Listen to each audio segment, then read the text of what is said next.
Hi, everybody. Welcome to the How to Use Twitter for Business 15-minute crash course. Next slide, please, Emma. So, what are we going to cover today? So, over the next 10 to 15 minutes, we're going to cover just a couple of key themes and items. One, what is Twitter? Second, why should you use Twitter? Thirdly, Twitter for your organization. And then finally, and probably what we're all after, are some top tips as to how we can make Twitter most effective for us. So, what is Twitter? Twitter is a social networking site launched in 2006, and it is undoubtedly one of the most popular social media platforms today, with over 110 million daily users and 500 million tweets also sent daily. So in 2006, Jack Dorsey, the co-founder of Twitter, had an idea. He would create an SMS-based communications platform in which friends could keep tabs on each other, they could update their statuses. And in the beginning, Twitter was an idea, but it was all too similar to texting. So the idea evolved, largely part of the brainstorming sessions with Jack Dorsey's co-founder, but also in response to users' feedback. Next one, please, Emma. So, why should you use Twitter? It's such a huge social networking site. And as I mentioned before, it's with it being so well known and so well popular, a lot of people these days are using it as an instant news feed. We know that from user research that many people get Twitter notifications for the primary reason that they want to know what's happening with the people that they follow. And they find that the short, snappy content that you get actually comes through quickly, to the point, and much faster than some news apps like BBC News and Daily Mail. So a lot of people use it for instant messaging and information. So that's quite huge, but it can also be quite intimidating. So how can you use it? So there's some key things here that we think is really important and why you should use Twitter. So you grow a following. You can organically create brand awareness behind your phone. You can provide audience with valuable content before they even become customers or service users. The character limit has increased to 280. It used to be 140, but that enables us to create quick and compelling adverts and information around key topic points. You can connect with your audience in a personal and meaningful way. And we always say this, but the primary focus of Twitter, especially for organizations, should be on attracting your audience with useful content and engaging with them. The secondary focus should be for you to advertise products or services. Yes, you can do it extremely cheaply, but we recommend to get a faithful, loyal following, you should do that sparingly. So here we go. How can we help you to make Twitter for your organization the best it can be? Your primary aim as an organization should be to use Twitter to improve engagement, gather audience insight, and test new ideas.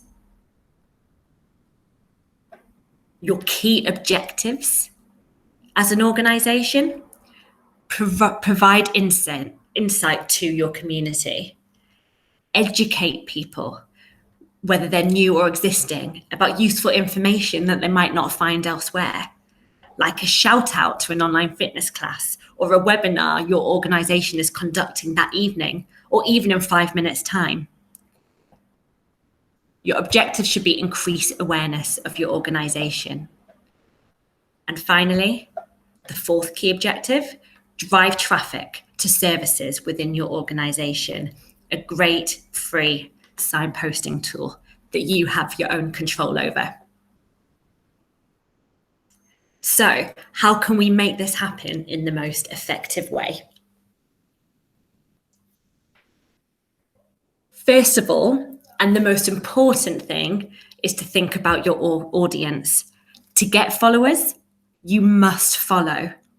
We recommend you clean up your follower list and you follow thought leaders, industry experts, publications and journalists that you'd like to be featured in, people who attend your service or who are interested with consent, your colleagues, your peers, your employees. Build a network of people that you can trust that mean something to your organization. We recommend you have 50 people who you follow rather than 5,000 people that don't mean anything and don't really care. So, we said always think about your audience. Before you post anything, always think about what you are trying to say and also who you're trying to connect to. So with that, always write in first person. As I mentioned earlier, this is a great way for you to connect in a semi-personal setting online with your audience. Using we or I naturally makes it very personal. And people know that the person behind the Twitter account is a human, not a robot. We also recommend that you stick to one specific message. The average life cycle of a tweet is 3 to 5 seconds. That means once you post a tweet, it's usually gone down somebody's newsfeed within 3 to 5 seconds. That is not a very long time, which is why we think it's really important that you have one specific message per tweet that you pull out. But most importantly, with that tweet, there should always be a call to action, whether that is get in touch, ask somebody a question, gather insight, create a poll, send them to a website for more information. Always think, what is the purpose and what action you want people to do as a result of that tweet.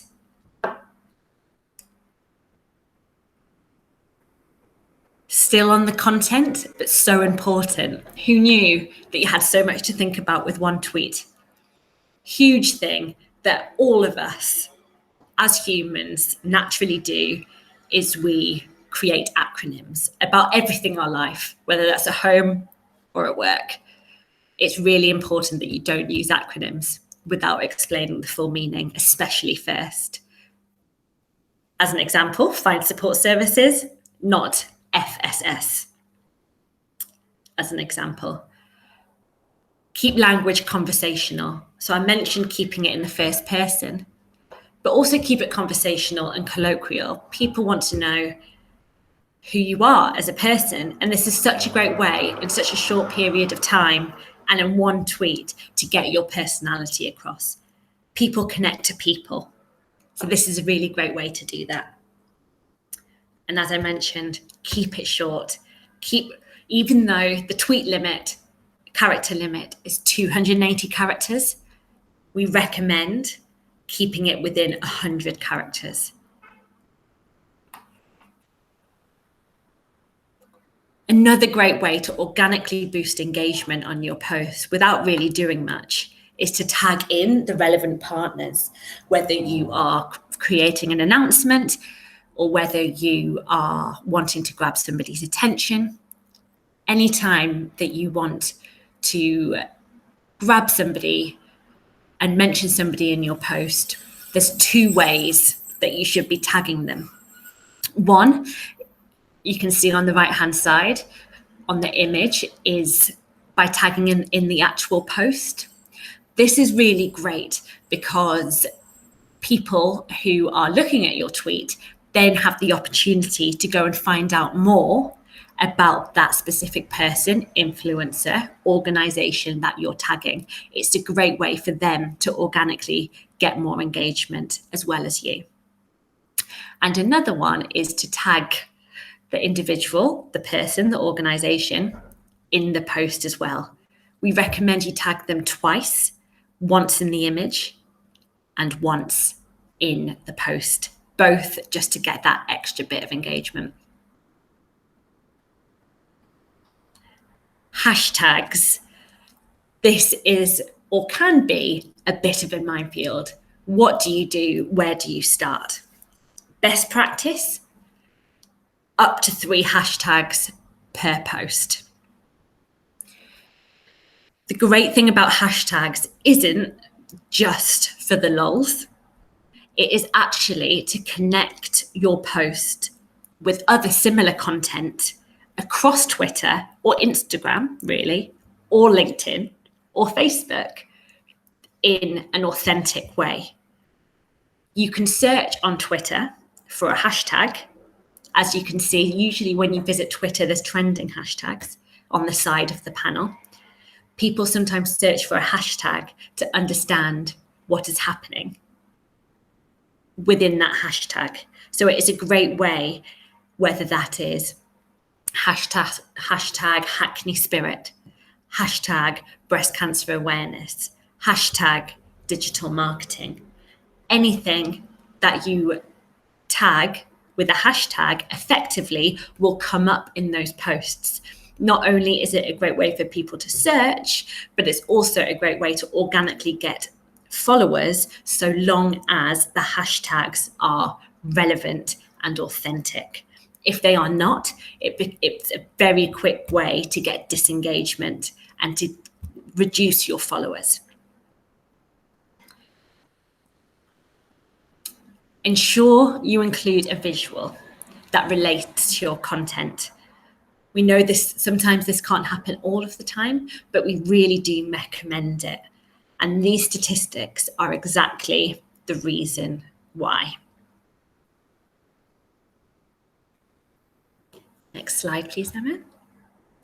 So when do you post? When's the most effective time to post? I had a look a little bit earlier, and these are the couple of, key times at the moment that see the most engagement in the UK for posting a tweet. As you can see, in the morning, people get up. What do? We look enough at our phone at the beginning of the day and at the end of the day, and also in our mid-morning break, and also at lunch and maybe in the afternoon. Think about what you do and when you look at your phone, and then post during those times. Remember, get posting and tweeting at a time that is going to be most effective. As I said earlier, lifetime of a tweet can be 3 to 5 seconds. So if you put it at a time that no one's looking at their phone, that's a potential waste of a tweet that could be really important.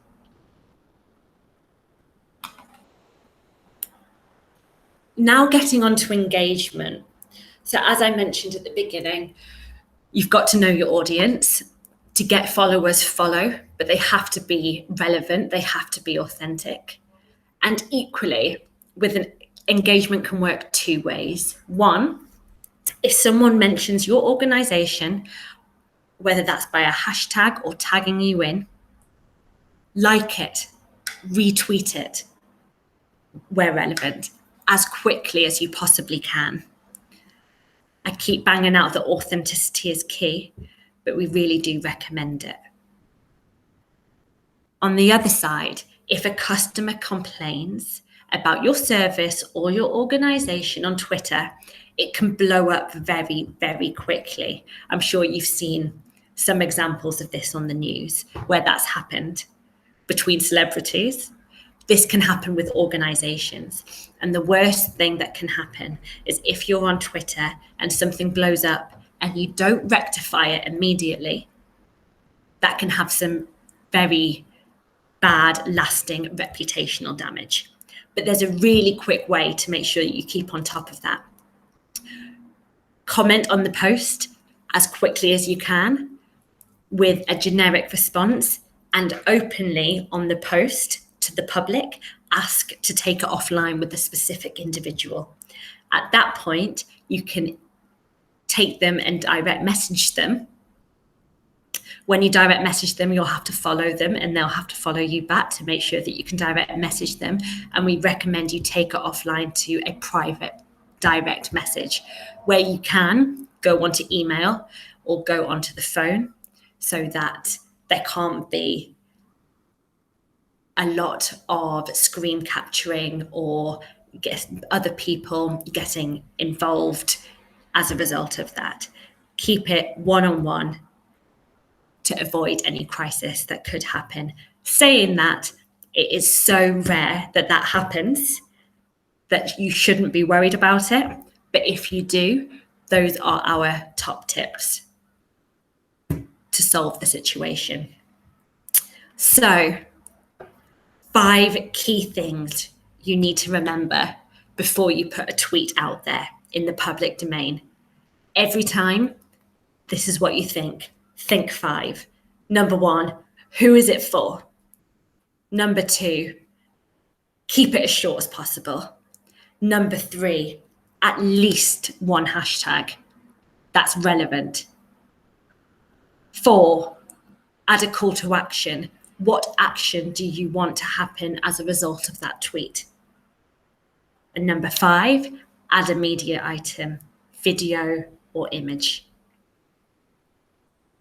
And that brings us to the end of our Twitter 15-minute crash course.